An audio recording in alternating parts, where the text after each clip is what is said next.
Okay. All right, I'll start again. Welcome, everybody. My name is Ryan Adams, Volleyball VBC Coach Development Manager, and thanks for joining us here on this Sunday evening, a very busy Sunday evening of volleyball across the province, but glad you can make it out.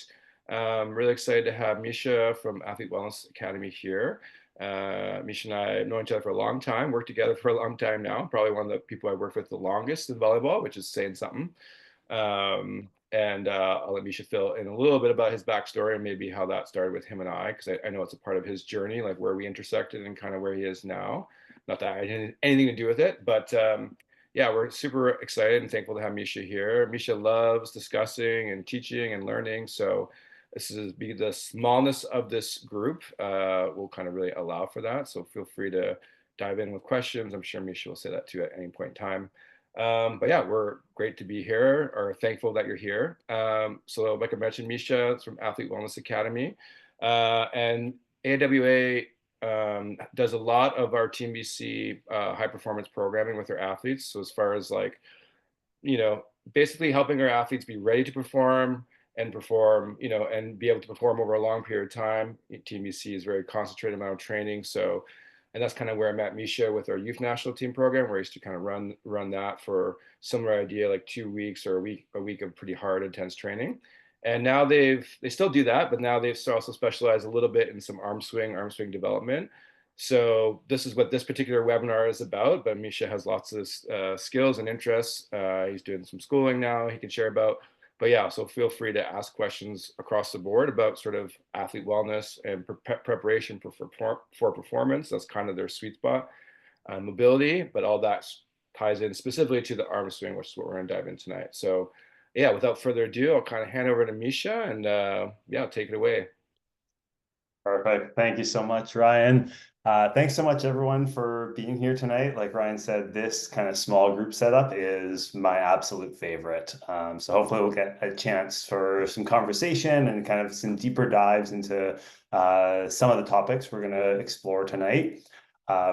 So like Ryan said, my background as the founder of Athlete Wellness Academy, along with Nick Del Bianco, is really in like the athlete wellness side of things, as broad and vague as that is. I studied kinesiology at UBC while I was playing volleyball there. I also played with the beach national team a little bit. And I was really injured during all that time. So I only made it through a year playing at UBC, and then my body said no more. So I was studying kin, started working as the athletic trainer for the women's volleyball team there. And while I was kind of figuring out my own body and how I could get back to being healthy at like 20 years old, I realized that so many players on the women's team and the provincial team that I was working with and a lot of the beach teams I was coaching were just having these same injuries, the same knee pain, the same low back pain, the same shoulder pain. And as I started to figure out some stuff about myself, I realized that a lot of what they were going through was really preventable. And so that was back in 2005 is kind of when I got my start working with athletes more on this holistic view of what we need for high level performance. And to me, the missing link was kind of this foundation of wellness, that we need athletes who are not in pain and who have more balance through their physical health, their mental, emotional health. They need to be a little bit more resilient to be able to make it to those final levels.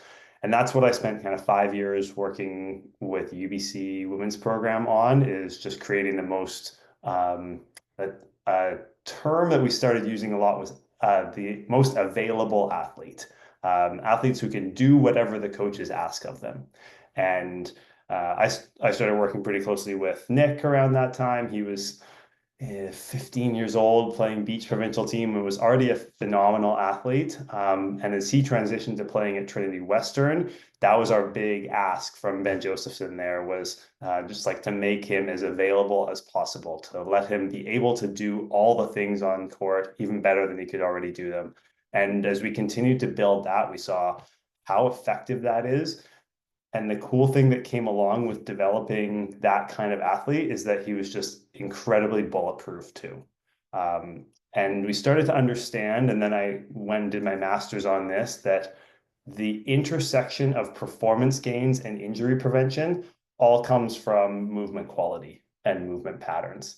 So if we can have athletes who move really well off court in all regular human specific patterns, nothing to do with volleyball, and their volleyball skills are of sound, efficient technique, and we've got lots of those athletes now, they can handle crazy amounts of volume without breaking down.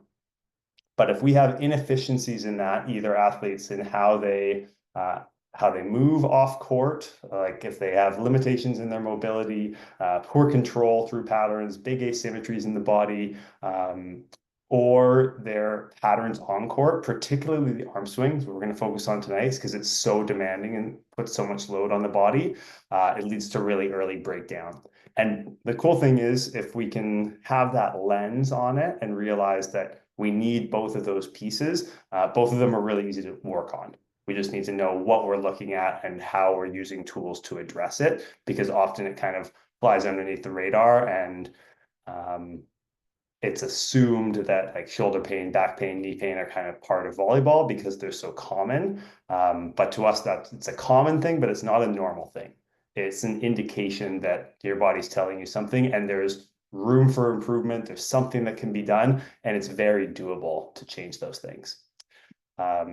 So that's how I got going with Athlete Wellness Academy. We only started that under that name in about 2018, but this is the stuff I've been doing since 2005.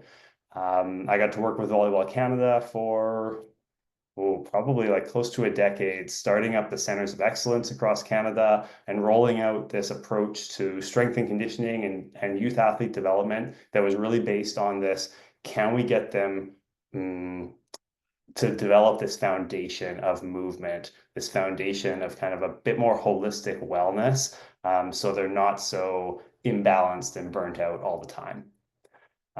So like Ryan said, the focus tonight will be on arm swing, but if you have questions about those things and want to dig deeper into that, then we'll definitely have some time tonight to explore that if there's some stuff beyond that.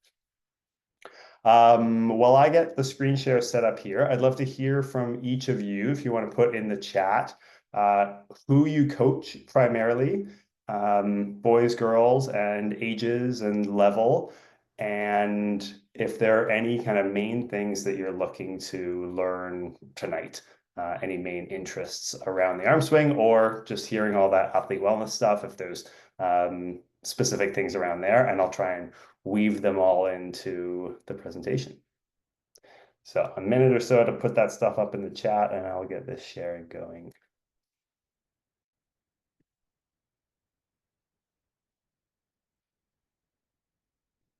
And then Ryan, do you want to read stuff as it comes in? Sure, yeah. Interesting, yeah. So Ken, yeah, so 17 new girls this year. Ken's coaching. I was just typing that I personally coach, a variety of athletes and ages, and would love. I'm doing a good job, Mischa, on arm swing, but I need to do a better job of like preparing athletes to engage, in using their arm swing and jumping. I think I'm pretty good at, but maybe one thing I would love to get from tonight would be just if you say like 3 or 4 kind of exercises to help prepare the arm to engage in that would be great. I don't see anybody else is tagged in the chat yet, so unless they're going specifically to you, I only see one from Ken at the moment. Okay, just means people are putting in really thorough. Yeah, that's great.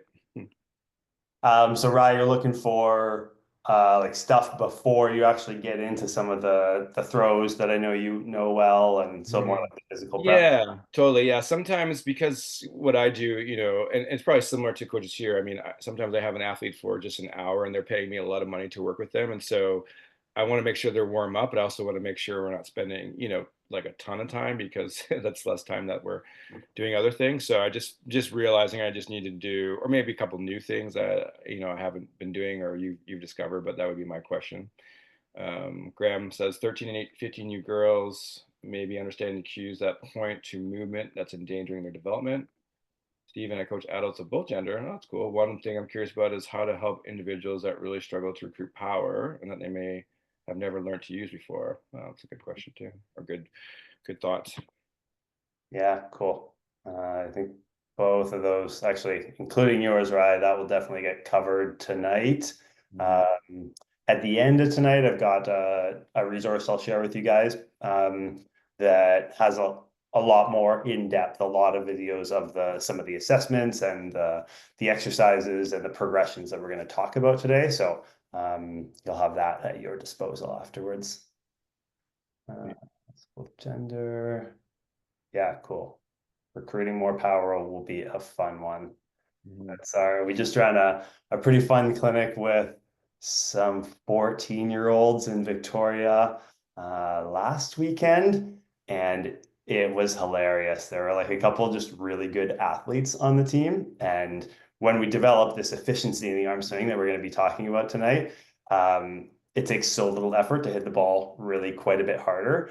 And there were a couple of them who were like dangerous in the gym who like were you couldn't play pepper with them because they were blowing people up and Mhm. yeah, the coaches were laughing their heads off because there's some cool high end when you get athletes who are like already physical, like one of them's a javelin thrower, so stuff just came for her so naturally. Mhm. You uh, see Tara's there. Yeah, 15U girls learn how to teach proper mechanics. They can play long term with healthy shoulders. Love that goal. Some girls who have the T-Rex swings. I'm thinking probably in here with the bent elbows and low reaches and not a lot of top spin. Yeah, that's a very common one. We'll talk in detail about that. Uh, thanks, Tara.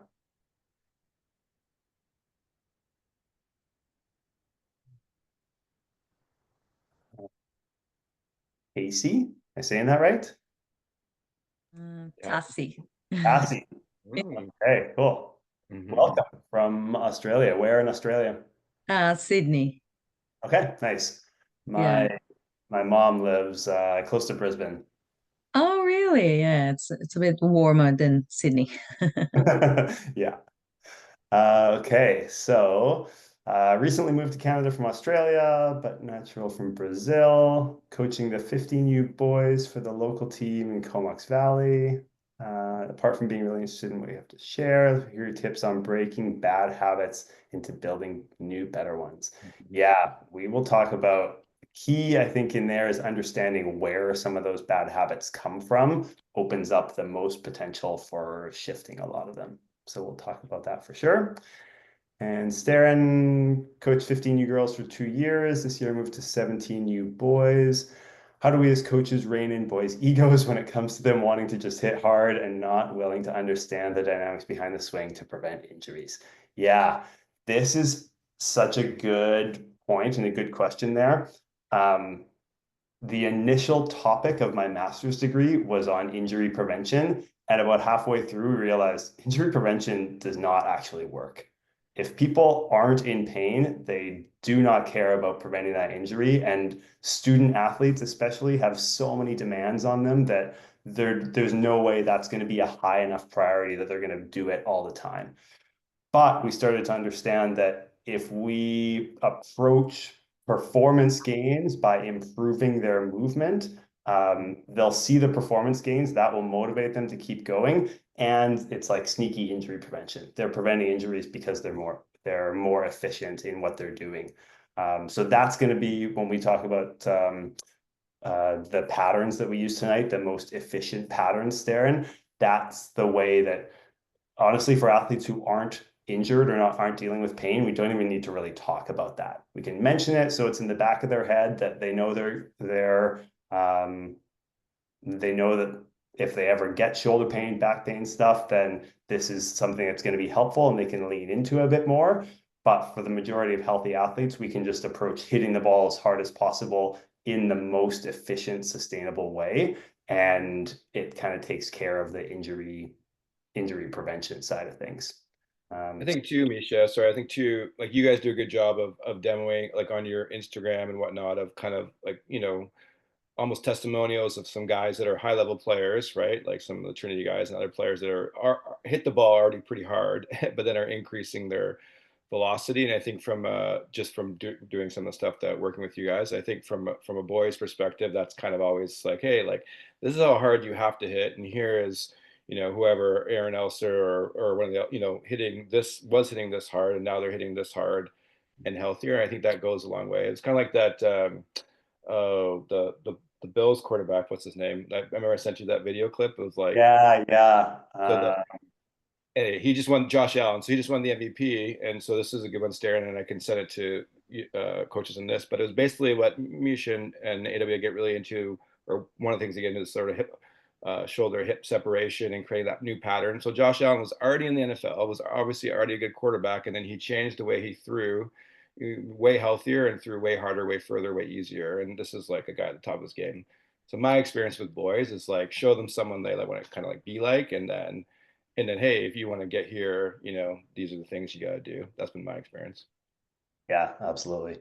When we review some of the video tonight and look at some of the top attackers in the world, that's usually something. Sometimes we get guys who say they go home and they like do a deep dive on one of those players' videos and like look at all the highlights they can. And it's cool because then they start like building that internal repertoire of what they're trying to make their swing look like. Okay, thank you everyone for sharing. So we'll dive in. So we'll talk about our 3 keys, what we've settled on as the most essential entry points that we would say are like the non-negotiables. There's a lot of other aspects that are kind of nuances, but in 20 years of doing this, we've realized that these keys kind of open the most doors rather than other keys or other cues we might give or other things we might focus on that make kind of a small change. These have a really good trickle forward or trickle down effect into a lot of other changes. And we'll look at a lot of video to make sure we're kind of clear on what that concept is. And then we'll get into our idea of the recipe, how we create these changes, because the super interesting thing about Armswing and why it's been like kind of a bread and butter thing for us is it's this total mix of there's a huge physical component too. So we need to address all of that or else we don't get to the high end of what the technical skill can be. But there's also a massive technical component. It's the most complex skill in volleyball as well and demands so much. And that's not just what physically we can do, but what's the actual motor pattern around that. And then there's a huge mental piece with that as well. And that kind of gets into understanding where some of these bad habits come from and the way we can get out of them. And really what we've seen is we can't miss any of those approaches between the physical and the technical and the mental. We need them to all blend together to actually see some progress. And so we'll talk about the things that we've seen be successful there, and then we'll share that free resource at the end. At any point, throw a question up in the chat or open up your mic and ask something as we're going through. So I think I shared most of this stuff here. What did I forget? Yeah, my master's was at UBC in experimental medicine, and then went on to work with Volleyball Canada using those things. Currently, I'm halfway through the program of osteopathic manual therapy, which is my kind of next deeper dive into more like the clinical side of things. It's where we go to when all of this stuff doesn't work. And we'll talk about what some of those kind of red flags might be for coaches. Sometimes everything you're doing, everything you're trying on changing their techniques and helping them warm up better just isn't working at all. They're still in pain. They're still struggling with something. That's when it's it's more of a clinical problem. And that's a great time to have a good person or good people that you can refer out to, because often if you've tried all the low-hanging fruit and something hasn't changed, then when a good clinician works on something with them, we can see some pretty quick changes. So that's something we'll tie in a little bit. So our 3 keys, we'll talk about each one of these in more depth, but the rotation piece, and this is we call these the three keys because they're what the majority of the top attackers in the world are doing. And especially the ones who are healthy and hitting the hardest balls in the world. These are the patterns that kind of unite all of them and that are the commonalities across the top healthy attackers. So one thing, the kind of the most simple, easy one is the rotation piece. Ryan talked about it as hip shoulder separation earlier. We'll talk about lots of different terms for it, but that's a massive one. This is kind of the easiest one that everyone understands. Athletes have an idea, but as I'm sure you've seen as coaches, having an idea that I'm trying to rotate is very different than having it actually show up in how they're attacking, especially once they get into faster situations where they're not able to focus on their technique as much and they're just playing the game. We see a rotation go down a ton if it's not prepared in a certain way. But this, we want to be the driver of most of the velocity in the arm swing. So that's going to be our first key. Then the second one we'll talk about is this low drawback piece. And this is where it starts to get pretty interesting, because when we look at youth volleyball, we do not see a lot of low drawback, especially on the women's side. But when we look at the high level of volleyball, we see a lot of low drawback. And so we'll talk about where that comes from, how we develop it. To us, it's kind of the bridge in between the rotation piece, and we'll explain why, and this third key of the looseness. The looseness is the ability of the arm to basically move from being a club, which is more this high drawback style, not really letting things become that whippy, and using the shoulder a bit more to swing, versus the true whippy, snappy hand that gets moving at the highest velocity. One of the things we often talk about in our clinics and when we're working with teams is we want the athletes to start thinking about just getting their hand moving as fast as possible. That's the best correlation with how hard the ball is going to come off your hand, is how fast is your hand moving when it hits the ball. And when we start thinking about other sports that do that, baseball pitchers produce the fastest hand speed of any athletes in the world. And so that's basically what we are trying to develop here. And I always forget to add this into the presentation. I should have this and a picture of a baseball pitcher right side by side, because there's really a lot of commonalities in what we're doing. And so we talk to the athletes about trying to be like baseball pitchers, but flying through the air. So cooler than baseball pitchers. But we see the same things that allow baseball pitchers to get their hand moving so fast are the same things we want to do here. We just have different ground contact forces, and that's why the approach will end up coming in so much. So the approach is what we call kind of our fourth key, and we'll talk about that as we expand on all of these. So, okay, at least I have some of these pictures, just not exactly side by side. So this idea of the rotation and the low drawback and the loose piece shows up in basically every sport. It's not a thing that's unique to volleyball. This is how the biomechanics of the body work. We're way stronger in any degree of rotation than we are in something flexion extension. And that's kind of the opposite pattern that can happen. And this is where a lot of the back pain comes from, is if we're not rotating super well in the body, we see a lot of the extending the back, getting that big arch and then kind of piking forward out of it. And there's not really a sport that tries to throw something far, throw something hard, hit something hard, develop any velocity that uses a flexion extension pattern. All of them rely on rotation. And the low drawback piece, we'll see when we get more into that key, really just allows a lot more rotation. And that's one of the big reasons why we see that pattern show up so much.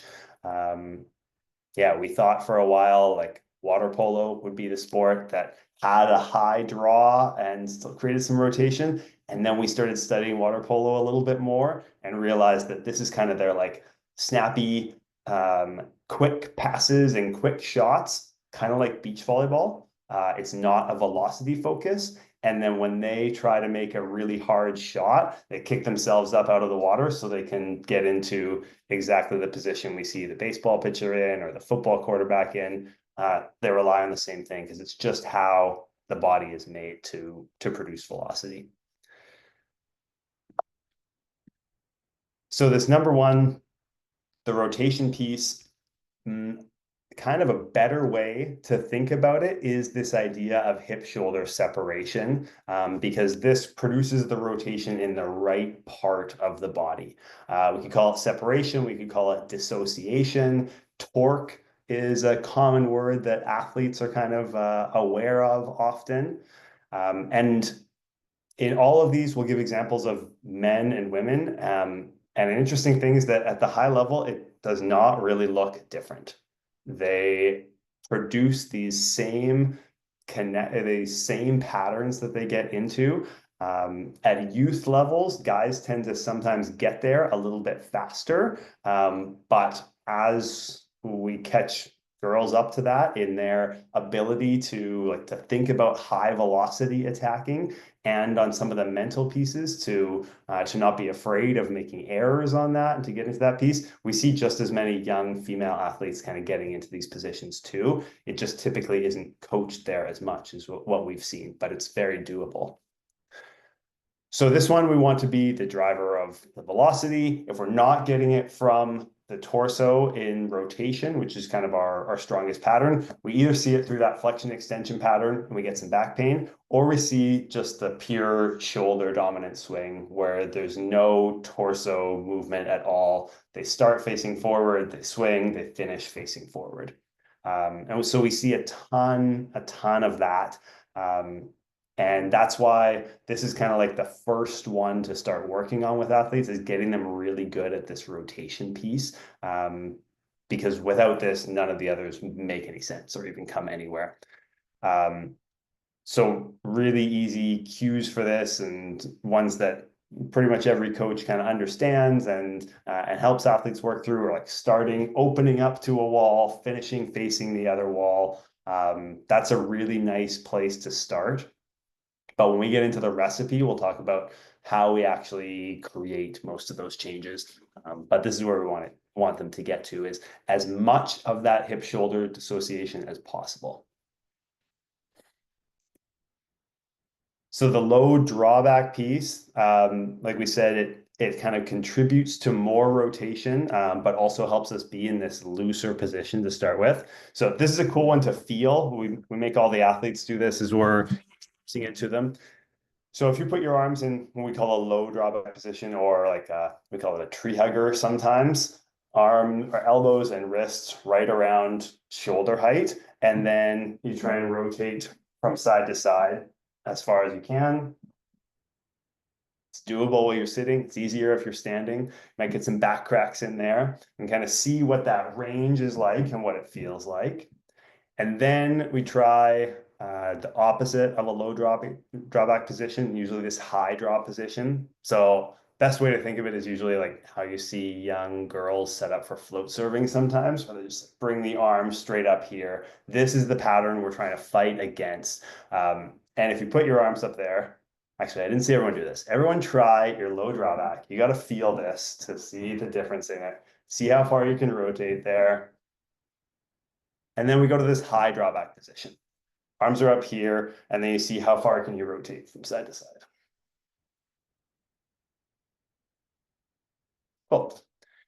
And pretty much everyone will feel that it's a lot easier to rotate. You can get sometimes double the range of motion when the arms are down in this position. It puts the shoulder blades in a more relaxed position. It puts the shoulder, the glenohumeral joints in a more relaxed position. There's less impingement in the shoulders.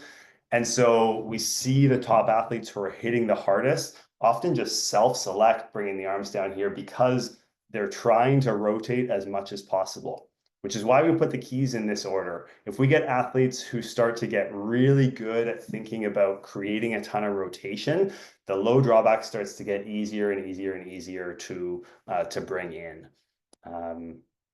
The other thing, other than just helping create a lot more rotation, is it keeps that hand in more of a relaxed position to start with, which leads us into the third key. Oh, but before we get there, I guess on what these numbers represent. Any guesses? Throw them up in the chat or open your mic if you want to. Ryan, I don't know if you've seen this one. I think we added this more recently. Yeah, I haven't seen it. My guess is going to be injuries. My guess is going to be just thinking because like coaches, we often say like, oh, like middle attacking, you got to be up, you got to be like up high for a middle. And my guess is this is a stat showing like a certain, I don't know, a certain league and the percentage of players that are doing like middles are drawing low just as much as outsides. That's my guess. Yeah, that's a very good guess. Injuries is also a very good guess because that is like right around the number of the amount of athletes at like a university level who are in pain all the time. That was one of the takeaways from my master's. It's kind of a dismal thing, so we realized we need to start earlier. But these particular numbers, but are like around 85 to 90% are the amount of players across either gender. There was not a significant difference between the genders with a low drawback from the 1984 Olympics all the way through to the 2021 Olympics. This is a cool study that was done in 2022.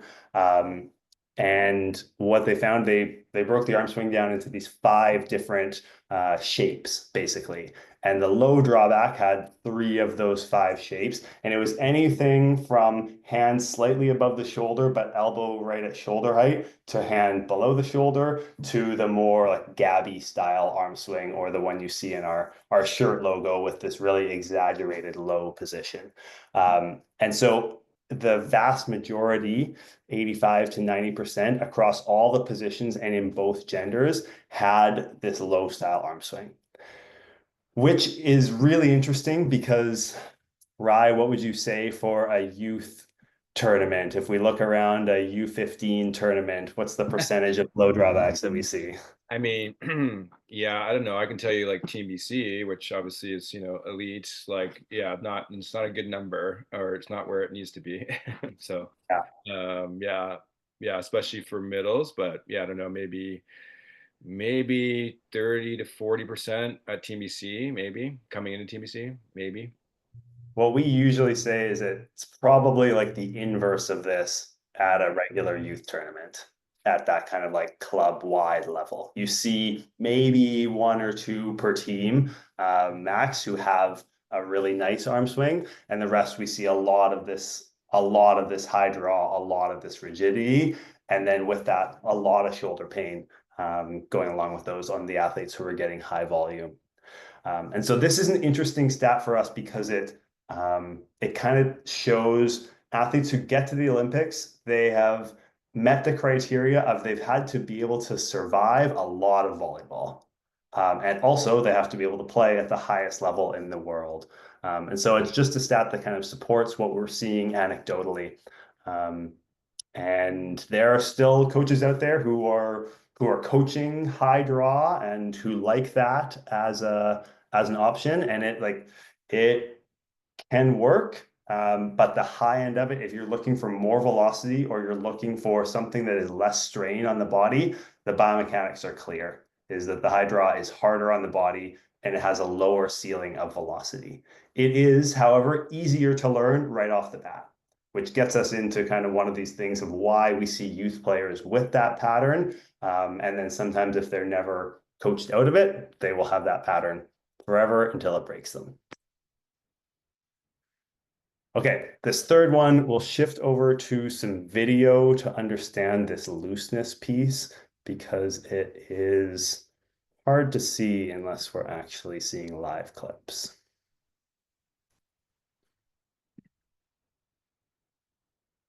Okay, so I'll play a handful of these live to start with.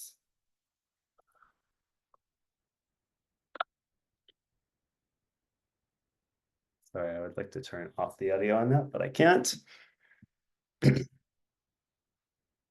We've got a handful of athletes who do a very nice job tying together all these aspects, not just the looseness piece, but the rotation, the low draw, the looseness.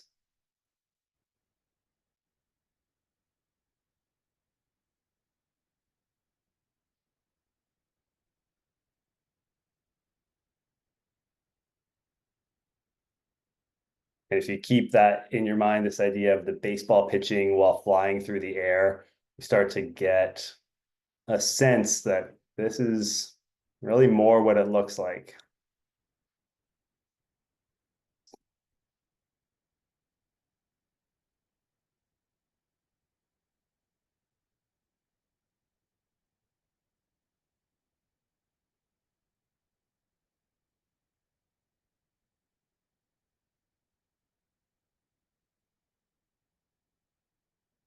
Okay, so let's go to here. We'll look at Hank from Trinity. It's kind of our best side view in high definition to look at a few of these pieces. So looseness for us is, we said one piece of it is the opposite of this clubbiness in the arm swing. So getting more into this whippy, snappy style of attack and getting the hand moving as fast as possible. So that's one piece, but really we see it show up in a lot of other places in the swing as well. It's about having as little tension elsewhere in the body as we can so that we can be as efficient, have the brakes off as much as possible in the actual attack. And that ultimately, all of it leads to moving the hand faster. But we see it happen a little bit earlier in this double arm pull of the approach.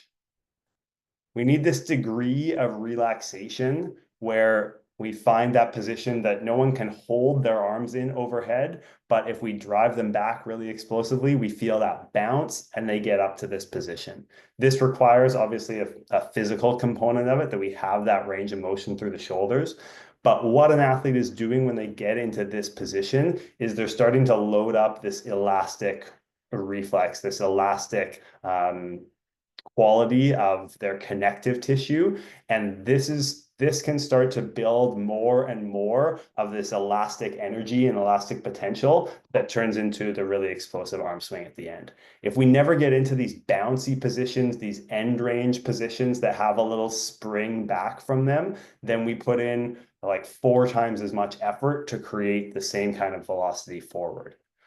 So this is kind of the first position we see it in. Now, often we'll get athletes to do this experiment and just let their arms kind of swing up behind them and feel that bounce that comes back so they can get really comfortable with that, because we want to fully max out the range that we have there so that we can effectively like stretch a slingshot further back or stretch an elastic band further back and have it recoil more explosively. This reflex we talk about all the time with jumping, but it's the exact same in the upper body. It's the plyometric reflex. It's the reason why we train bounciness off the ground and we jump off of anything and everything. And we always want those quick recoils and quick rebounds on the ground. The same thing is what's happening here in that phase with the arm swing. It was the same thing you were feeling earlier as we turn to one side and we bounce back. That's the plyometric reflex through the rib cage, through the spine, through all those muscles of the core. So we want to be engaging that as well. So as we go through the next phase, and we'll talk about approach in a little bit, but we start to see a looseness piece in here of just how much tension is in his hand as he's coming up. And this is where we start to see this really big difference between high speed attacking and what the majority of youth players float serving looks like.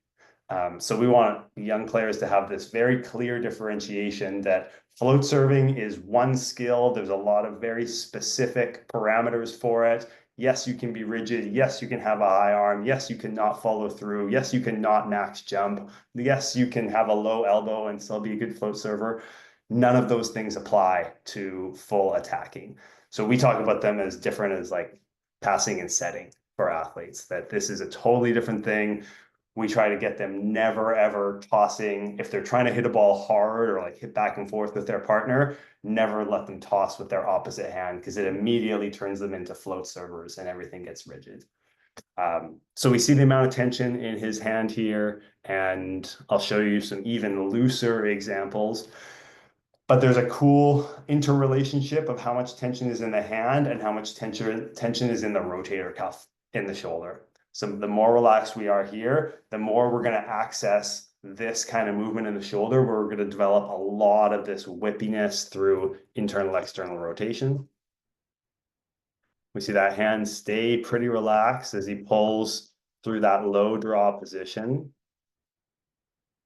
Obviously, we see the opposite arm really extending, and this is kind of a popular cue that a lot of people tend to talk about.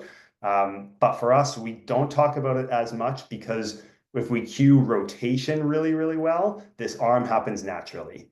If we cue the arm a lot, it's a so-so if we see a lot of rotation. Sometimes we see people just drive the arm up here and things get kind of rigid and weird. So we prefer to usually start with the rotation piece. If they're not getting it at all and their arm is just hanging down by their side, for sure, you can talk about the opposite arm. So the amount of rotation that we get into, we said we want to use as much of those ranges as possible. This is where, with the level of mobility that a world-class athlete has, this is where rotation caps out. It's a full 90-degree separation between hips and shoulders. And so if it wasn't super obvious before, there's a huge physical demand on the body to be able to get in and out of this position, a huge mobility demand, a huge strength and power demand. And so a lot of the times when we go in and consult with university programs all across North America or with pro teams, those coaches know as much as we do about the arm swing, or much, much more, but they're struggling to make some of the changes with their athletes because they don't have the physical side of things. And so if we don't have the range of motion for this, it's not comfortable for the spine, for the rib cage. Doesn't matter how well you cue that athlete, they're not going to be able to get into these kind of positions. So that's kind of that's why we'll spend so much time talking about the physical ingredient of that recipe. Then this most important phase of the looseness is what we call the lag of the hand being the last thing to come forward. So we've seen here, basically everything gets stretched out across his body from the shoulder down to the opposite hip. As the rib cage starts to turn forward, first the hips go, then the rib cage, then the shoulder starts to come, but the elbow is still back and the hand is only going further and further and further and further back. And this is a big deal in baseball. This is what you'll see for baseball pitchers, is the degree of external rotation that they end up getting their shoulder into before they let go of the ball. And it's effectively how far back can we pull a slingshot before letting it go, or an elastic band. If we can only pull it a little bit, then we get the tiny little shot. But the further that you can pull it, the more time we build up that elastic energy, the more power we can develop there. And so we see a more powerful recoil out of that, and a faster moving hand effectively. So this position is really difficult to just show in a photo, but when we see the whole body getting there, we realize it's not just his elbow flexing like this, like he's doing a tricep press, it's this external rotation movement. And this is a big piece. The rotation is one of the big physical demands that players can be super limited in their attacking if they don't have good access or control through that range of motion. But this is probably the more common one that we see. So a test we do with all the young athletes to see, do we have the physical prerequisites for starting to train the shoulder into these positions, is we get them to hold, and you guys can try this, holding your hitting arm, elbow up in line with your shoulder, just straight out to the side. And then without extending your back a ton, keeping the elbow there, just try and see how far back can we drop the wrist behind the elbow. And then take a look and see how many inches does your wrist clear the elbow by? Is it 1 inch, 2 inches? sometimes for athletes we'll use, can you fit a whole hand length between the outside of your elbow and the inside of your wrist when it goes back? And that would be our kind of normal. And then the all important question is, normal is about a hand length or about 4 inches is what we would see. But a very important question is that uncomfortable for anyone? And for most people who have played some volleyball, yeah, it doesn't feel great on the shoulder. By about 15U, it's about 95% of players in the gym have pain when we ask them to do this. This is like after they've done their warm-ups as well. And they've even been like playing pepper a little bit. And they come in and we do this chat and we show some of these videos and we get them to look at their shoulder and it hurts. And most of them get maybe an inch, inch and a half behind. So we don't actually have much of this shoulder external rotation. And in a lot of them, it's painful to start with. So we start to see more of this picture of how coaches who understand all of this and who know exactly what they want it to look like can sometimes have a lot of trouble getting their athletes to make those changes. Because what happens with the brain, if that is painful for your shoulder, if there isn't range there, what do you think you would do or an athlete would do on court when a coach asks you to be looser, to be whippier, to reach higher, something like that? Is your brain just, it overrides that. It just doesn't let you go there. So it doesn't matter how hard you're trying to make those changes, you will always end up kind of rigid. You will always end up a bit more stiff. You will always end up kind of with the lower elbow. Because as we'll see in some other videos, the key to a high reach and a high contact to us all comes down to looseness. So we'll see a few other examples of this. This is Erica Bowling. She plays for Camosun in Victoria. One of the best spin servers in the league, led the league in aces by a long shot this year, and is serving close to 95 kilometers an hour. And we see some cool stuff out of her swing. She's got less range of motion than Hank for sure. So we see a lot of individual variability in athletes, but for her, that's like the end range. But her superpower is in how relaxed she keeps her hand and how much whippiness and explosiveness she develops from that low draw position, allowing her to get so much rotation and that hand staying super relaxed the whole time so it can get moving so fast as she comes through that full arm swing. Another aspect of looseness that we'll see, and this is a nice one to coach athletes on because it's pretty like trackable to see what's happening, is what happens on the follow through. So we see if we're pretty relaxed, again, like a baseball pitcher has a pretty consistent follow through always across the body. They'll use their whole body to follow through and kind of fall forward. Volleyball players won't be the exact same because we've got a big 9x9 meter court rather than a 1 foot box to aim at. But in a spin serve or in like a cross court left side attack from a right hander, something that's kind of with your body and not trying to hit any very specific sharp angles, we call it the fastball. The most efficient pattern is basically the arm coming down across your body towards the opposite hip. This is where we don't have to slow anything down with the shoulders, so we don't put extra load on it there, and the whole body gets to work opening up and then closing and just letting the arm go in the natural path that it would fall through. And then we see her whole body continue into this rotation of starting to face the opposite way. Mischa, sorry to interrupt you. Just I saw this athlete playing at the Pac West final last week, if I'm not mistaken. I was there watching, and she's definitely outstanding. Her when she's spiking, it's definitely the technique. You can see that it's so much different than any other athlete that is playing. Just out of curiosity, have you been working with her for a while, or was it a technique that you you went there in the gym and you saw and you kind of videotape just out of context. Have you been working with her arm swing and with her for her to get to that point, or was it something that it was maybe natural and then you saw one day and it was like, oh, that's great? A little bit of both. She's in Victoria, I'm in Victoria, so yeah, I see her twice a week. Okay. And have for 3 years now. But it's not all like we didn't create that for her. That was natural. She had that idea of doing it. What she didn't have the idea with is the looseness piece. And so she's really powerful and rotates really well. But the type of athlete she is tends to be tighter and tighter and tighter and smaller. So she's at her best when we get her loosening up more and more and more. And so that's kind of what she needed mostly.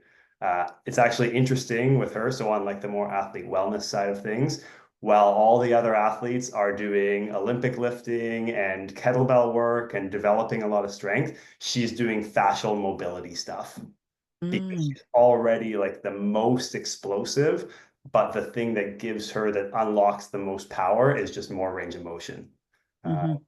Yeah. Thank you. Yeah, good question though. We'll look at Matt Anderson doing kind of the same thing. He and Yuji Nishida are really great examples on the men's side of like just some of the most efficient, smooth swings. One thing to look at is, as we see it in its kind of like slowed down version here, is how hard does it look like he's hitting the ball here as he aces our Canadians? It doesn't look that hard, right? There's no point where he over efforts, where he changes the velocity of what he's doing a ton. And this is another big thing that ties into all the sports, like especially if you've ever tried to play golf or tennis. If at any point you kind of get rigid and try too hard with something, that's when you make your errors. That's when we lose that looseness, that whippiness. We lose the whole body working as a unit. And we often get shorter in our levers as well. So we said that looseness to us is one of the big indicators of a high contact. And we see it in Matt here. Again, we're starting to see like the same archetypical arm pattern of it's around shoulder height. The hand is not like crazy relaxed here, but somewhat relaxed. It starts to build tension as it comes back for sure. We see that full degree of rotation. You can even see that stretch kind of coming through his pec as the hand lags behind longer and longer. But this shows just a good angle of where the hand ends up going and what that contact ends up being. When the arm basically gets brought along for the ride like a whip, it ends up getting thrown off the body and it pulls the shoulders up into this slightly stacked shoulder position. We usually see that it's like kind of about 45 degrees out of the shoulders and another 45 degrees out of the arm. And so we're not actually contacting the ball, even though we're reaching high. It's not like our arm is right up by our ear. That's not the most stable position for the shoulder. This position is really strong and stable, but we need athletes using their whole torso and letting the arm be super loose and pull them into that position to end up with this highest contact. You can test that out for yourself of reaching up with shoulders level and seeing where you are. And then as you stack the shoulders and let that shoulder blade slide up the back a little bit to that absolute highest reach, you can gain 3-4 inches like that. And that's a very possible position for the shoulder to be really strong and really dynamic in. We see all the other sports getting there as well. It just takes, it's something we need to train and we need to build a little bit. And then on the follow through side of things, we see him in like the loosest version of it, where the arm comes all the way across his body, gives him a smack in the back, and he actually ends up completely rotated around with his whole body. This is what we call like the true fastball pattern. He's thrown his whole body at it and everything. And this is a really nice way to introduce young athletes to it, because one of the challenges with the arm swing, and we're always trying to figure out new ways to do it, but it's hard, is the external cueing side of things. A lot of it relies on them developing some body awareness and using a lot of video feedback. And those things are necessary, especially the body awareness and starting to see what it feels like, and then comparing that to what they're actually seeing. But this is an easy one. When they finish a swing, whether they're on the ground or jumping, they can look at the feet and say, where did I land? And if we had them taking off with a nice block step and open, as we see in all of these approaches, we get this really good angle of the front foot coming forward to help the hips open towards the side, which allows all that rotation to happen. And then they finish with their hips and shoulders facing the opposite way. We can say by default that they've had some good rotation there. And then other things can start to come on that. We can't say exactly that their hip shoulder dissociation was super amazing, but it's a really nice place to start. And as they get the feel for it and they get more competent in it, we can start to see things loosen up in there. That the hip shoulder dissociation needs the drive of rotation, but the looseness to not rotate kind of all as one block in one unit. Hey, Mischa, can you roll back a bit just before he's like taking off on the yeah, so I can't remember if you talk about this later in the presentation or not, but just because I work with so many different levels of athletes and work on Armswing with a lot of the attackers, but you know, one thing just from my experience, just to be mindful of for the coaches that are here, of like one thing that can happen when you start kind of helping, you know, talking about rotation with your athletes is they kind of rotate, they kind of open up to the side, like they open up their hips, and you'll see, you know, his back foot there will be actually like would be pointing towards the side. And then they kind of have this sort of, I don't know what term you call it, Mischa, but like kind of like a twisting rotation. So they really are trying to kind of generate this, but then they kind of they open up a little bit too much, and then they fully rotate around. And that's something that I've just, you know, just because with my experience, just knowing that like that's something just to be mindful of when you're teaching this. It's like, you know, keep them kind of going forward, and when they open up, that's where also that tension comes from, because if you kind of just turn your feet sideways, then you kind of lose that, you know, that sort of hip shoulder separation as well. So just as a tip, I don't know if you're talking about that later, Mischa, or not, but just like I've just seen that so much with some of the kids I coach, I thought I'd just bring it up. Yeah, it's a very good point for sure. So we see lots of different examples of it, but like here's a good one that Kira from our women's national team is doing. It's not like she's to the side like a baseball pitcher would be. There's enough. We often use the right post, if you're a right-hander, as a good rough starting point of where we would want that front, their left foot or your block step facing. If you're all the way over on the left side, we'll see our national team indoor guys doing this. Brody Hofer, you see that front foot ends up facing very distinctly across the net, lots and lots of angle there. And then we see Kira on the right side also kind of coming like towards the right post. So it helps us keep that orientation. And there's going to be so much individual athlete variability in this. But yeah, if you're seeing weird patterns in them, looking at video of where that block step is facing is super, super useful. Yeah, and just to be clear, more so the back foot, like her right foot in this case, where like athletes, because they're trying to like open so they can rotate, they're almost like rotating too much, and then they lose a little bit of that. So if you see in this instance, you see Kira's back foot would be facing like the sideline.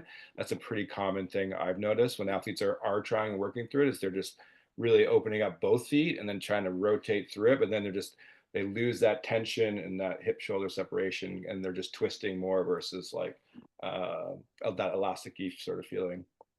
Yeah, absolutely. Cool. Okay, so anyone want to see any other aspects of the videos that we've seen there? It's all pretty much the same stuff seen at different positions. The interesting thing in the middle is that it doesn't really change at the high level. It speeds up often. Jackson, the one we showed, is kind of the example. I should have brought We've got a lot of good women's clips in the middle here too, where it looks the same. We're still using rotation. We're still using the low draw. Things are still really nice and loose. They're just a little bit smaller. We talk about it as the outsides have more of, in baseball, we'd call like an outfielder pattern. Looks like they're trying to throw it with using their whole body, using as much force as possible, like they're trying to get the ball from the wall to home plate. And so they've got the long runway into it. They've got the most amount of rotation, the lowest arm to max out all the things that biomechanically are going to create a fast hand. When we see middles, it's not always about just how hard are you hitting the ball in the middle. Often it's so related to timing and positioning and speed on the ball, but that doesn't mean that we just have to resort to just the arm kind of smacking things there.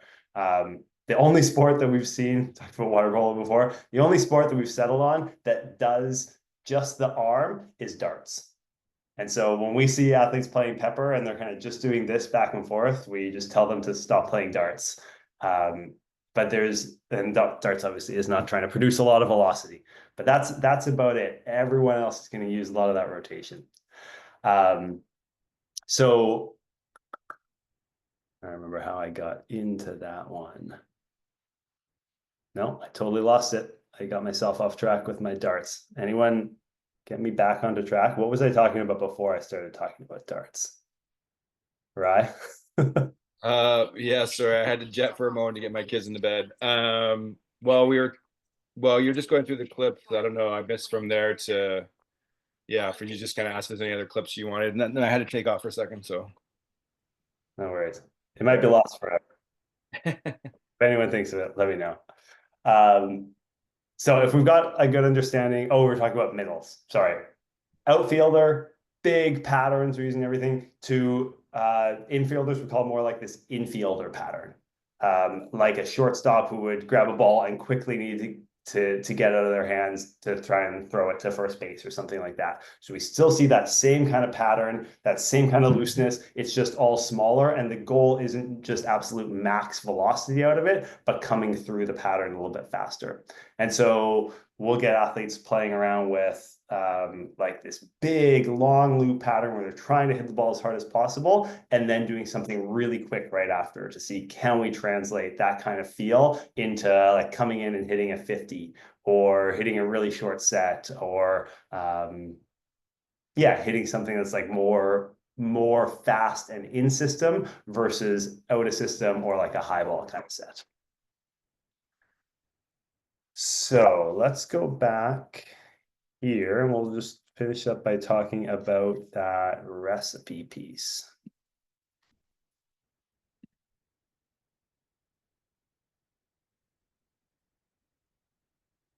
Okay, so the recipe we've already talked about. There's this physical piece, there's this technical piece, and the mental piece that contribute to them. And this is what we'll share in the resource at the end. And we'll just kind of allude to some of these things right now so we don't keep you on for too long. The physical piece, like we said, we need that huge amount of rotation, and we need mostly that external rotation position for the shoulder. Those are the two most demanding ones. And if we can clean those up, we see a way higher success rate with then training the technical aspects. So in each of them, this idea of quality is, can we get into those ranges of motion? And so typical things you would think of for getting there would be like, let's stretch, let's foam roll, something like that, to get more range of motion. And then we can build control through them. For young athletes, especially young females, their quality of spinal rotation is usually amazing. We do that little test of have them lay on the ground with a knee on the floor and open up their arm to the other side, and almost all of them can just lay shoulders down to the ground. They've got all of the range of motion that we saw Hank from Trinity getting into. They've got that full 90-degree separation. So the goal, the limitation for them, and even for most young guys, is not that they're too tight to get into this. This changes when we start working with university athletes. Some of them, we have some true mobility limitations that take a little while to work through. But for most youth athletes, it's the control piece to start with. can we actually use that full range of motion? And so the test, the assessment that you'll see, we call trunk rotations, athletes keeping their shoulders on the ground and seeing how far down can they drop the legs with control. And our norm always should be whatever range of motion we have access to, we should be able to control our body weight through it. And if we have that as the foundation, then we can start to train and use that position really well. We can use it in throwing patterns, we can use it in attacking patterns, and we can use it in other capacity patterns, which would be more like traditional strength and conditioning stuff. Med ball tosses, chops, battle rope patterns, mace, clubs, kettlebells, all these things train and help us actually work through rotation. But still, those are kind of the minority. They're maybe like tacked on to a volleyball strength and conditioning program on top of all the more linear strength stuff that we would do of bench pressing and shoulder pressing and Olympic lifting, which are all linear and don't train the spine in that 90 degrees of separation.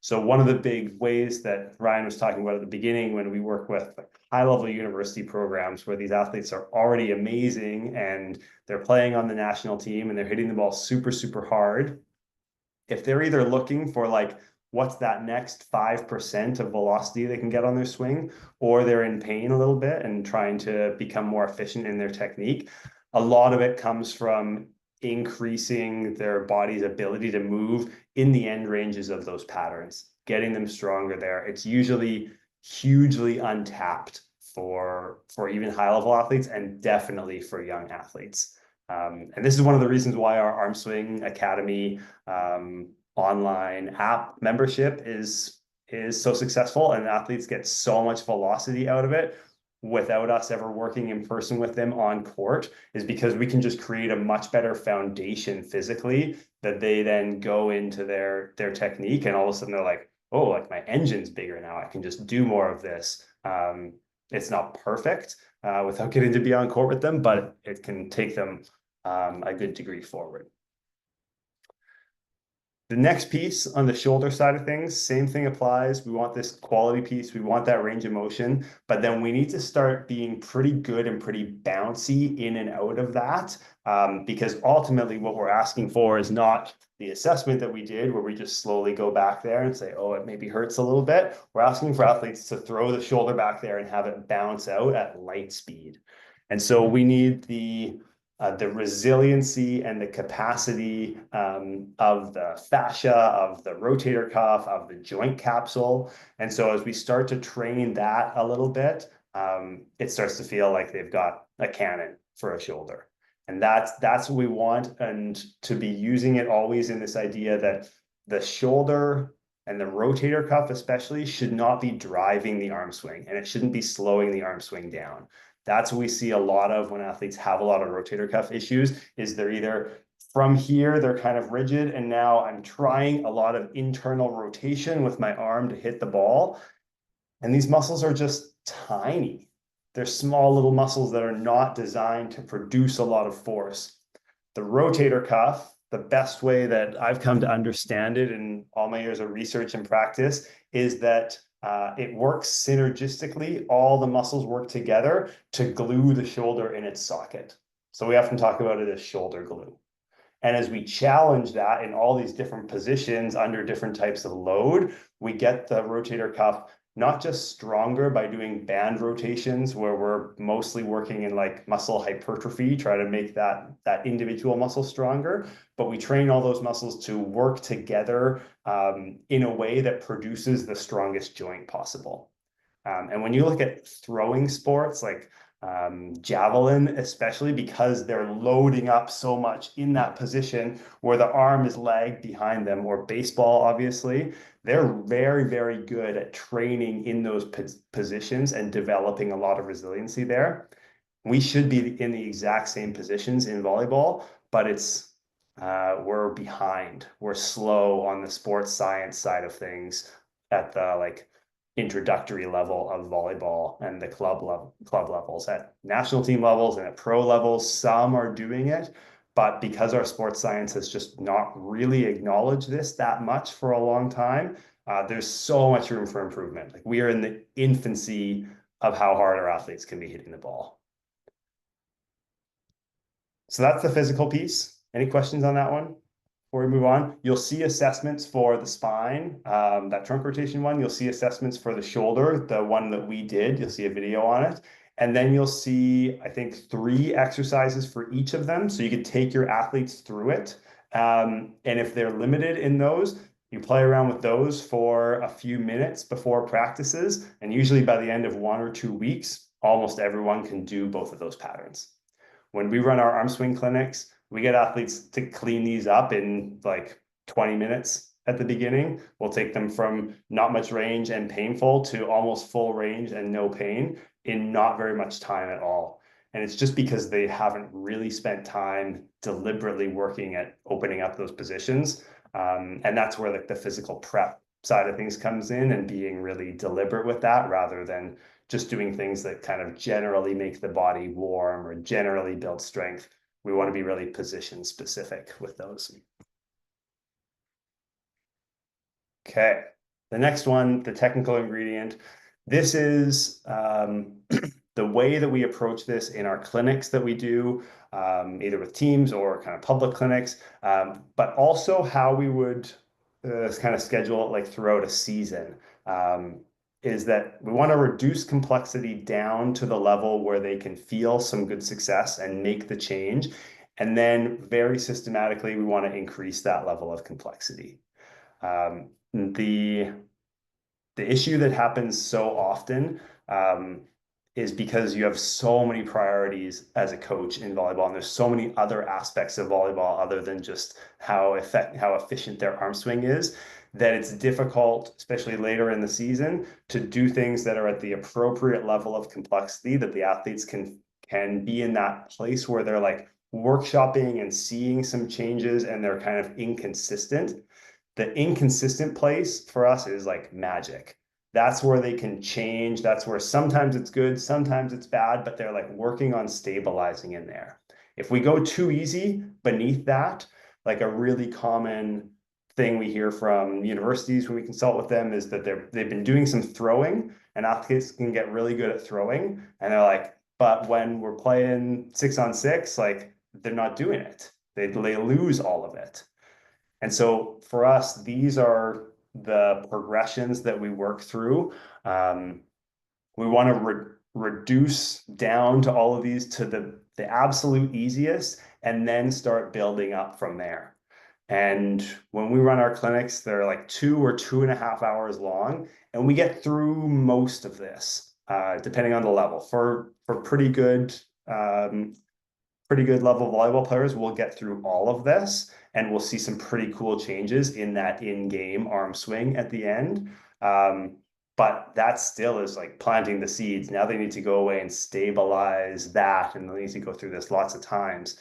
There's kind of no getting around it. It takes some time to change this pattern, just like it would with any other volleyball skill. You don't go to a setting clinic and come out of it, and now every single time you set, it's perfect like that. You just have the foundation for getting to go work on it more and more.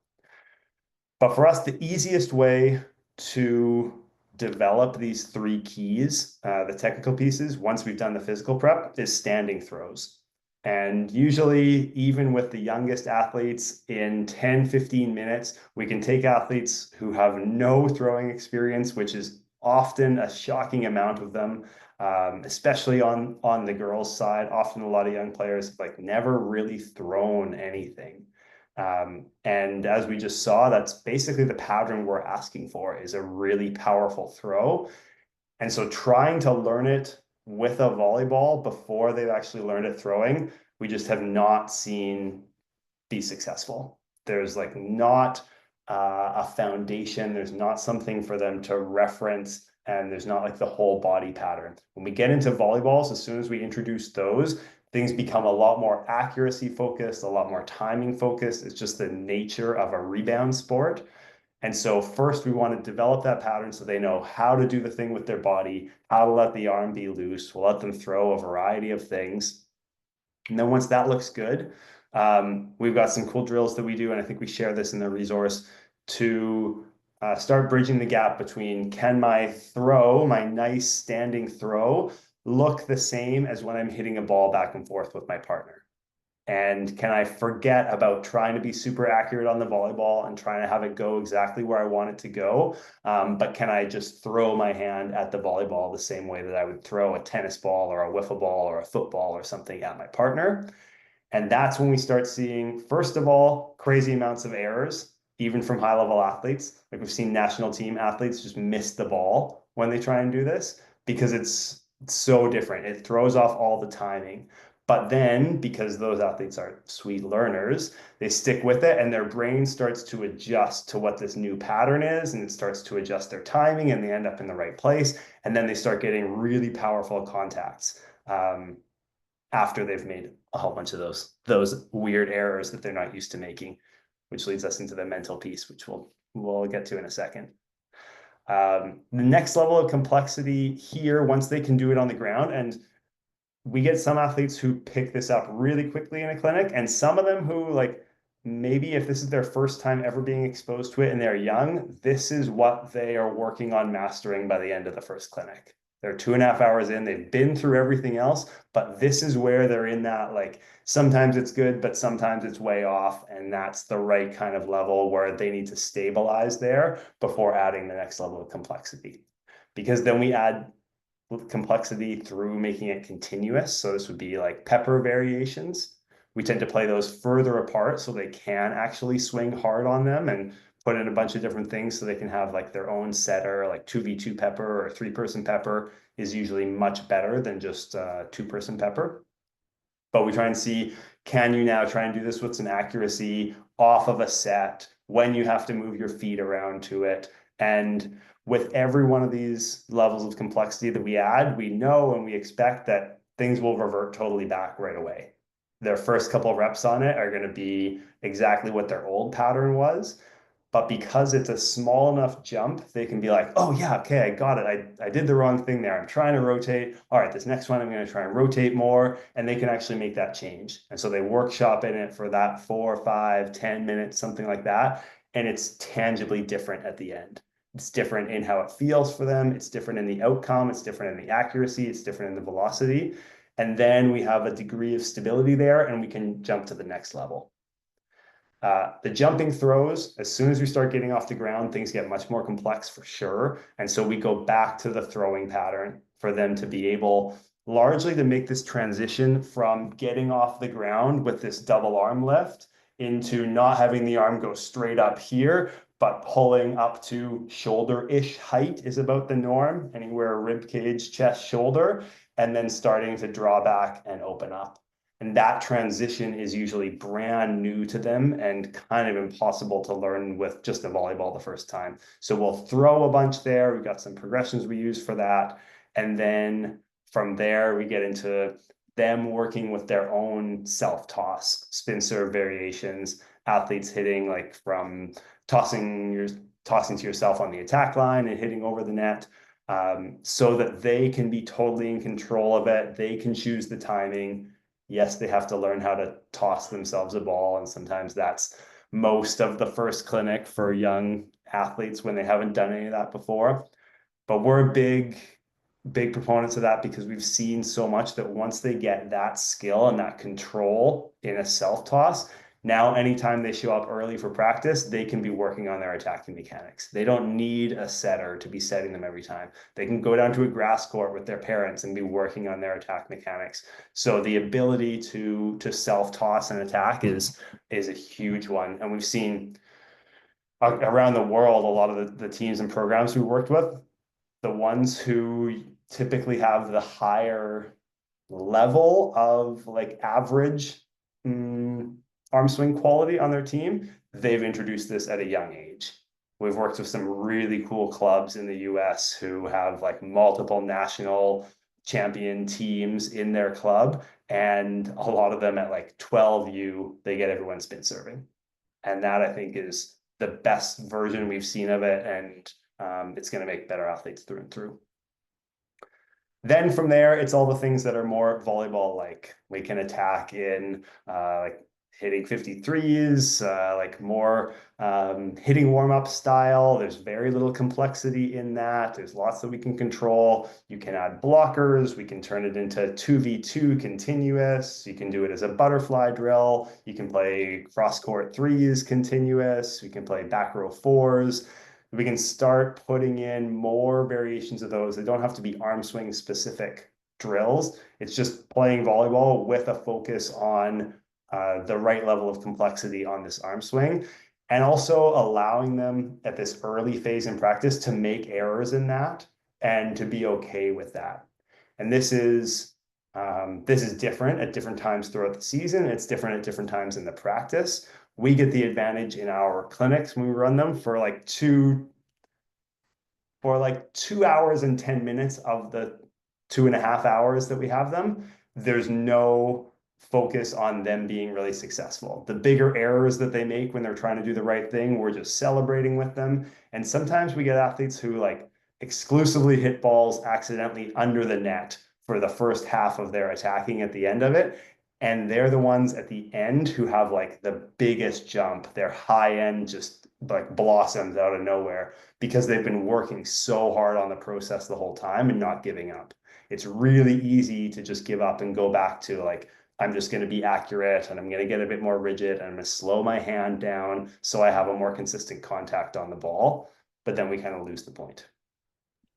Hey, Mischa, can I just jump in on that for a second? One thing that I've taken to this is so those games that you mentioned. So, as much as we can, we want to try to initiate a rally or volleyball with a serve, but you can replace a serve with just a down ball. So it just gives you another opportunity, for your athletes to work on this in like a game situation where they're, the first ball instead of being a service is just like a middle of the court down ball, and they can work on and they can hit it as hard as they want because there's 3 or 4 or whatever how many players on the other side. So that's just like a coaching hack that like it's just like, hey, yeah, it's a good another chance for you just to work on your arm swing and introduce into a drill versus serving a ball.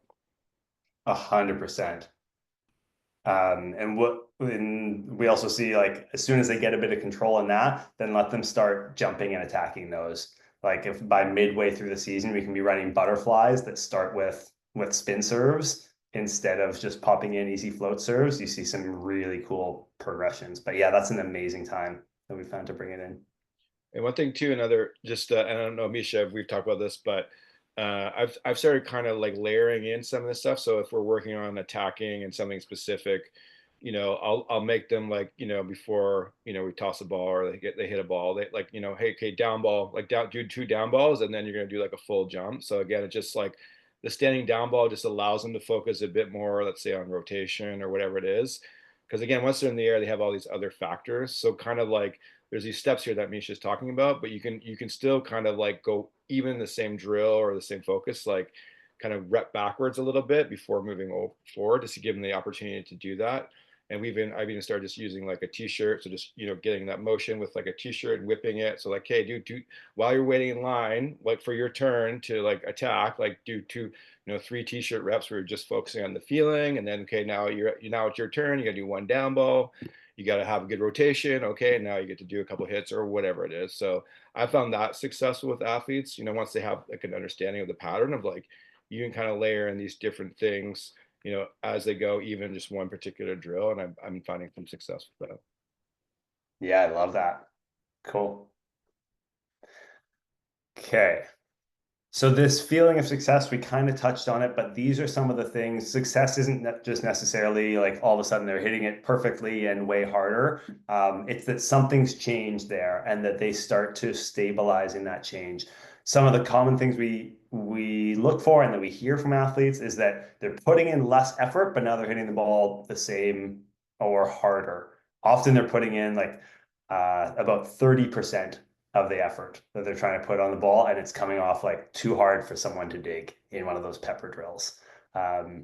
And the other common one that we'll hear is that now athletes don't have shoulder pain when they're hitting the ball. And this is always an interesting one for us, like an hour and a half into an attacking clinic, and we've been throwing and attacking the whole time. And they're like, oh, now my shoulder doesn't hurt. And so we know that there's very clearly something happening in their mechanics. It's not just a structural thing with their shoulder. or now their back doesn't hurt or something like that. And we like to reinforce for them that like that's them doing it right. That's their body now finding this groove.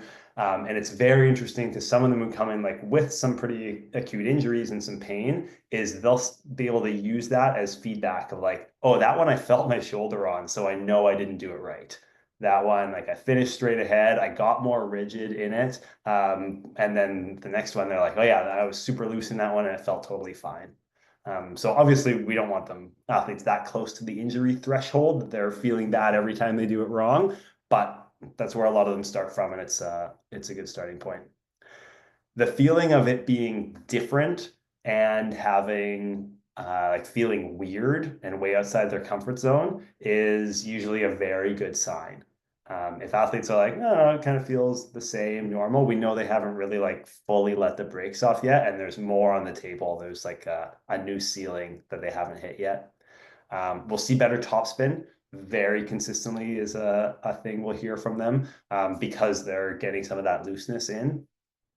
It's hilarious the amount of athletes who, when we ask them at the beginning, like, what's important? What are you working on in your arm swing? They're like, you gotta snap your wrist. Really gotta work on my wrist snap. And their coaches at the end are like, I don't know where they got that from. Like, we've never talked about that. But a lot of young athletes really think that it's important to really snap your wrist. And so they end up more rigid like that because they're actively trying to snap their wrist when they hit the ball. And so we just get them to do this and see how fast can you snap your wrist when it's totally loose and relaxed versus how fast can you snap it when you're trying to rigidly snap it. And this is what they end up seeing is like the effortless topspin on the ball when they're able to let go. More accuracy as things stabilize, less accuracy when things are starting to find that new pattern. So once they've felt those, we talked about this, we move up through all of these, and then we get to play with the mental ingredient all the way through it. In these 2.5-hour sessions that we do, we say the first like 20 minutes is kind of our physical piece. We open up those ranges, we get them strong through that, we get their bodies able to do all that. And then we have probably like 20 minutes of technical, getting them the pretty good idea of how we create a lot of rotation, what the looseness feels like. And then it's like an hour and a half mental fest. It's just them in their mental battles of, can I implement this in this? Can I be focused enough? Can I be courageous enough? And one of the big first ones that I think is a non-negotiable for us for actually seeing results is it needs to be just such a safe environment for them to make really ridiculous errors and to be trying their absolute hardest, but they miss the ball, it hits their elbow, it goes underneath their feet and backwards. And to have the athlete not immediately go into like shame and embarrassment and hanging their head in that and thinking like, I'm so terrible, I'm not getting this. If we can get them knowing that that is the essential aspect of how we learn a new skill, that we need to be bad at these, we need to make some weird errors, but it's going to be short-lived. And we can get them immediately shrugging that off and getting into the next rep. That's what that hour and a half in the clinic is all about. Getting the athletes who have the instant negative self-talk, the instant bad body language after an error, and getting them out of that.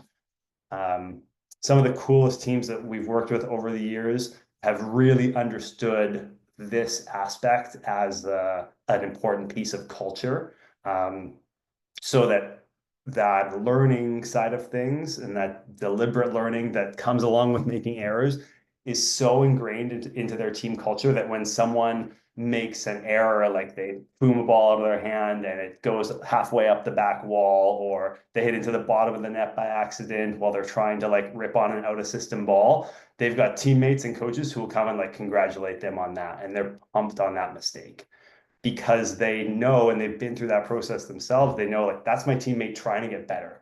They didn't do the safe thing, they didn't do the easy thing, they tried to find their high end. And if they do that all throughout the season, that high end is going to be crazy by the end of the season. But that's the mindset we need the athletes getting into to unlock this high end of the arm swing, which is why you see like really confident athletes sometimes have an easier time with this than the really timid ones. And so it becomes kind of like a longer longer runway to bring those timid athletes out of that comfort zone and like really take a rip, really let things go, really embrace that looseness side of things. The most poisonous cultures we've seen in this is where people make errors and like coaches punish them, or athletes laugh at each other, or like guys have to pull their shorts down while they serve the next ball if they serve underneath the net. Like, it can take an athlete years or like never to recover from that kind of embarrassment or shame, that they just will never like take big risks again. So we really like our clinics for that, because we can get everyone having some pretty big smiles at the end. We play a lot of music while we're working on these things to make it like a little bit lighter and easier for them, because deliberately working on something where you're now like a novice again at something you were maybe pretty good at before is not really that fun. It's like, it's a grind, and it's a true high performance skill. So the courage obviously comes in there. And then the value piece is interesting. We need to try and connect with the athletes on why this is actually important for them, because we can't change their arm swings. We can give them a lot of the guidance, and we can create a lot of the circumstances where they can make good progress in it, but they have to put that effort in themselves. They have to bring that awareness, that intention into it. And if it's just not that important to them, like they're just on the team playing to hang out with their friends, and they don't have any shoulder pain, and they're not really that concerned about hitting the ball that much harder, they're probably not going to change that much. But for the ones who truly have, like, they want to get this starting spot, they want to make a different team, they want to get a university scholarship, they want to get out of pain, something like that, when you can connect it to them and they can have the direct experience of like, wow, my shoulder doesn't hurt when I do that, but it does the other way. Or like, wow, I hit the ball so much harder like that and I wasn't even trying. That can be the thing that gives them like the strength and the motivation to continue doing the hard stuff and being really deliberate in it.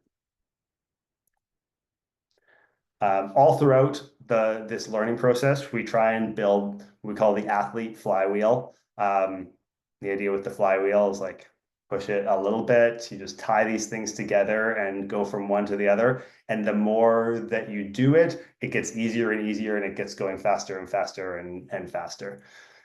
So the first piece is this awareness side of things. And so when we're doing, like, let's say at the very bottom level of that staircase, a standing throw, and we're saying that the goal of this drill is rotation. Let's get as much rotation, as much hip shoulder separation as we can. And then we go around and ask the athletes when they're throwing, like, what are you working on here?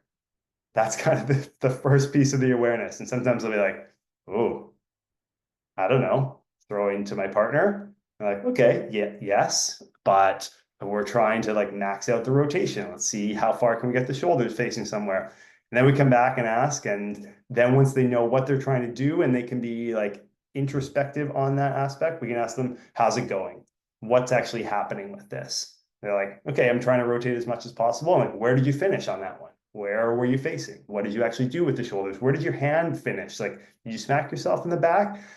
And usually they have no idea to start with, but as they start paying attention to those things in this very like learning focused side of things, this is not competition, then they can start to self-correct, and they can start to stabilize a bit more, that they know when they've done one that's good or not good, and they can start to make those changes. But that's the very essential first piece, is that they need to know what it feels like to do it right, or what cue they're looking at, whether it's where their feet are facing or where their arms going, or what it feels like in the hand or something like that. Then we can start setting specific intentions with those. And that becomes really key, because every athlete is going to get pulled towards this outcome focus of, if I got a really good contact and the ball went exactly where I wanted, that was a good rep. And if it didn't, that was a bad rep.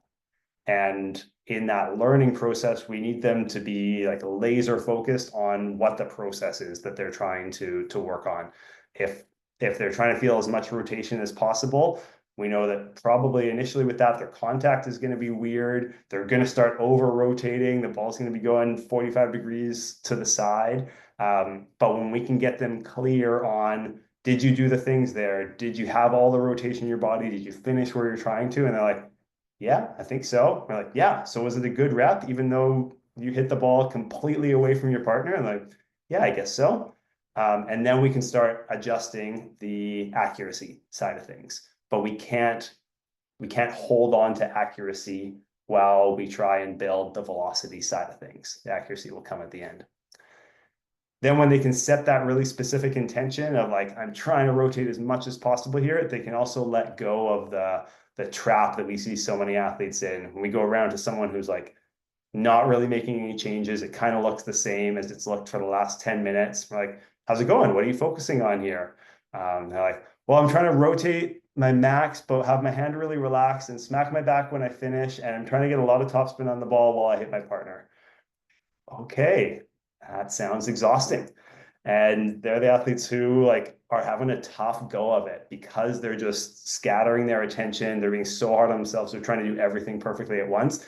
But if we can get them really clear on just master this one little thing, build competency in that, and then we can layer it all together, then they can keep going around this circle more and more and more.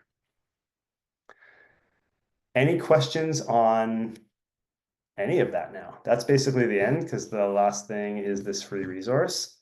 So I'll leave this up here for a second, and then happy to field any questions on the athlete wellness, the 3 keys, the recipe. What do you have?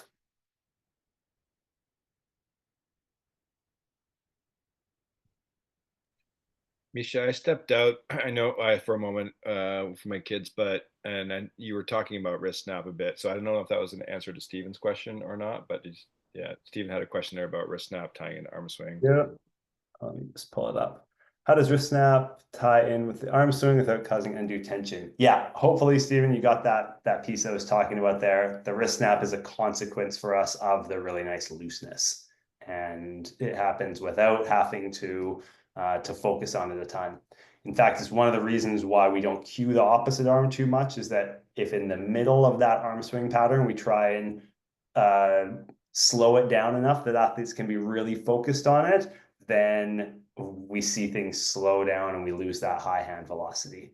That's where cues like Ryan was talking about with the t-shirt that gets like the snap whipping feel out of it. That's a nice thing that gives this external feedback. It gives something without athletes having to like monitor midway through their arm swing. They just go through the whole thing, because we need it to be this whole body pattern that produces that, which means we can't have our specific focus on any little aspects in the middle of it.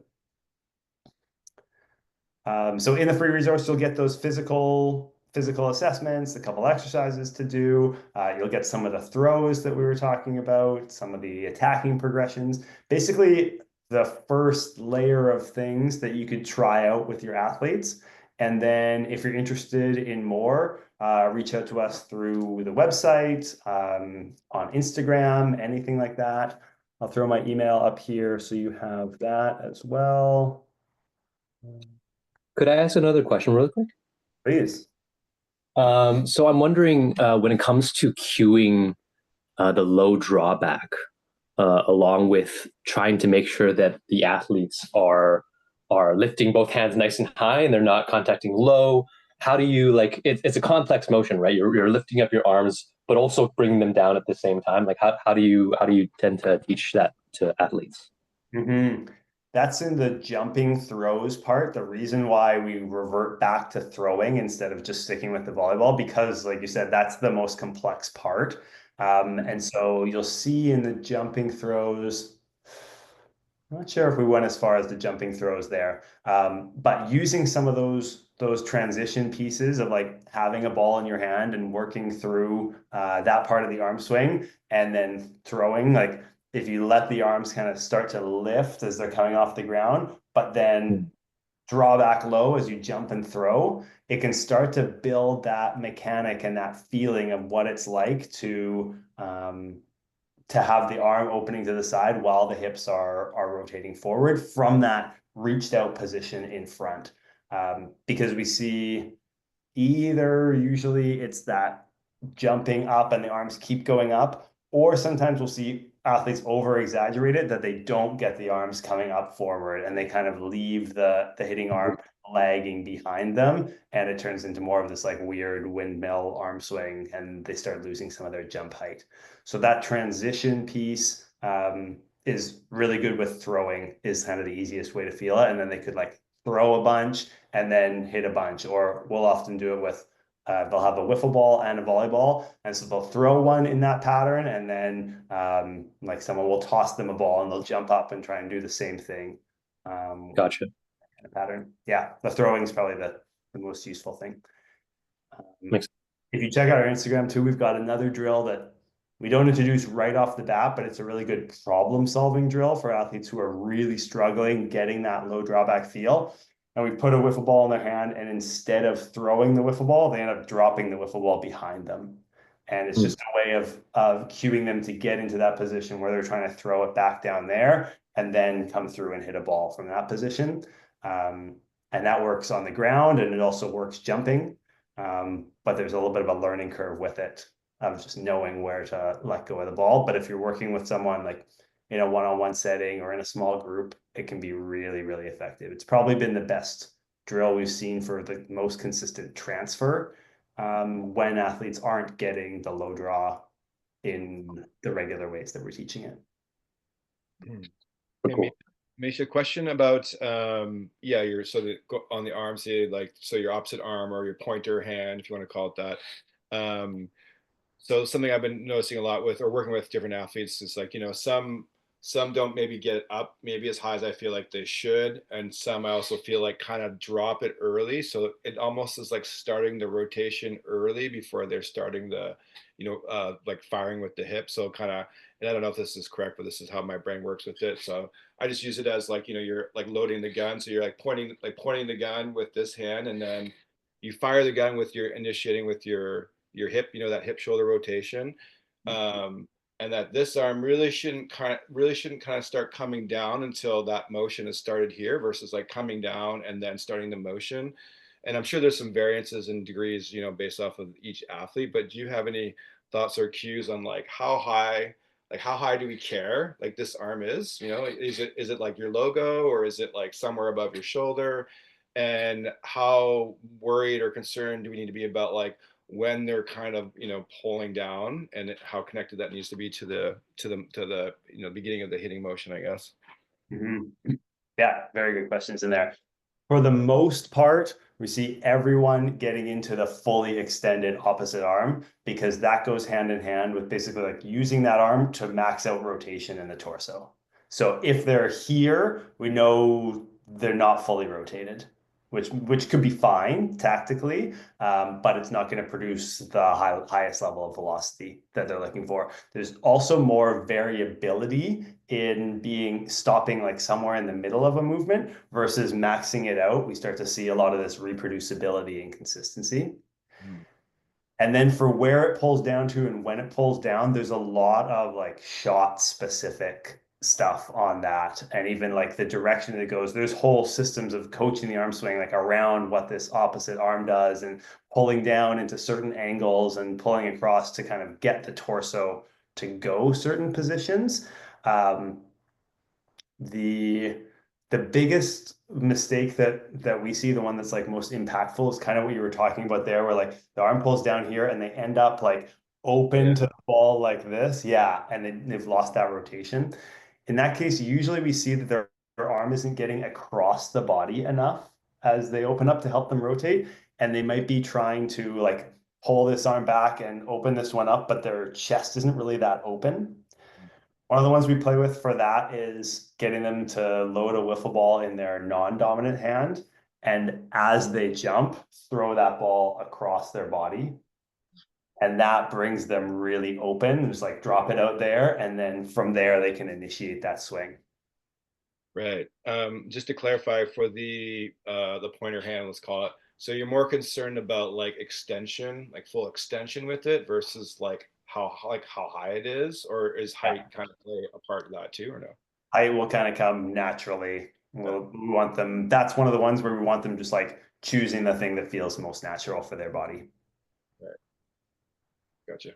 Same thing with the degree of the low draw. We have some athletes who will just choose down here and that will be comfortable for them. And some of them will choose like this being their low draw, and we're kind of fine with that. There's just athletic variability in those. And then at the highest level, we'll see athletes be able to be able to use the range of those swings in different kind of swings. They might be different on the right side versus the left side. They might be different in faster sets versus a little bit slower sets, something like that. Yeah, that's one of the things I'm seeing, or one of the cues I'm using for anybody who's interested. Like, if you think of your forearm like a lamp, and if they're coming here, right, and they're lighting the wall, versus like, I think what you're saying, like it's okay to be in this here, right, where it's not necessarily, but I'm letting the sidewall. So either like you're letting the floor or the sidewall, but you don't want to be like letting the, I can't even do it at my shoulder. It's letting the wall across from you, and that's been, I think, a successful key of just like the difference of like not forcing certain athletes to kind of like stay here, but hey, as long as you're not here and you're somewhere here, then that's okay. Absolutely. Yeah, those are all within the variations that we saw in that study. Right. A question here from AGC phone. Yes, we are doing clinics. Our team is mostly in Western Canada, a little bit in Ontario. Send us a message on Instagram or send me an email here, and we can work something out.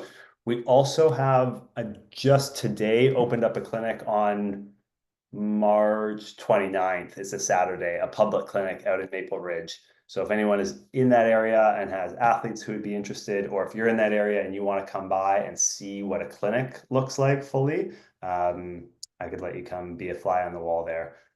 So I'll put that link in there right now, just so you can see, and then shoot me a message if you want to come to it as a coach. And Mischa, you also, I'm assuming you still have your coach like online for coaches, like the Armswing Academy, but specifically for coaches. Yeah.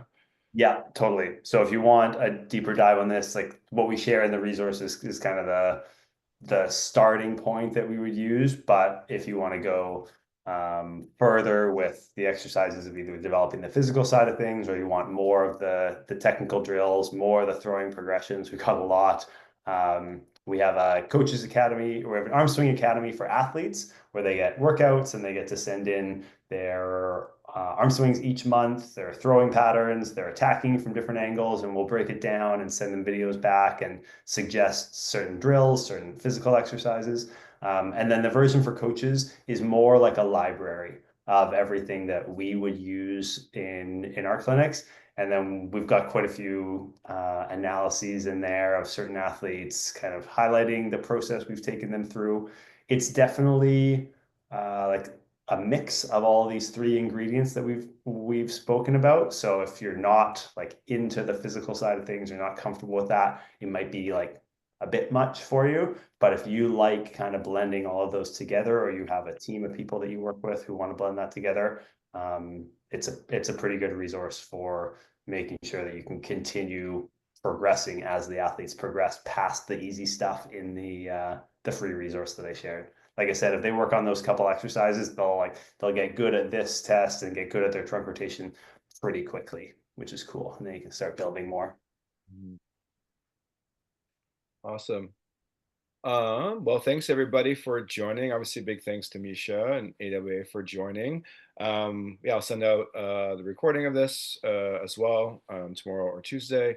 And just a heads up, we actually have another webinar tomorrow night with Matt Kruger from our women's national team, and our next gen coach and our VC NEP head coach. And he's going to be talking about yeah, basically like skill development, but using motor learning, like how he uses motor learning to develop skill. So he's that's his area of expertise, but he's also a volleyball coach, and he just has, with his job kind of going across the country and identifying athletes for the NET program and for the next gen program, he sees a lot of commonalities with athletes across the country, just like Mischa sees with the arm swing stuff. So he'll be diving into those and kind of how he uses motor learning, or how they use motor learning to kind of address those issues at practice as far as skill-based building goes. So Hope to see some of you guys out there tomorrow night. And again, if you can't make it, you can still register and you'll get the recording, so you won't miss out on it. But yeah, thanks, Mischa, so much. And yeah, Mischa's pretty approachable, as you can probably tell, and pretty accessible.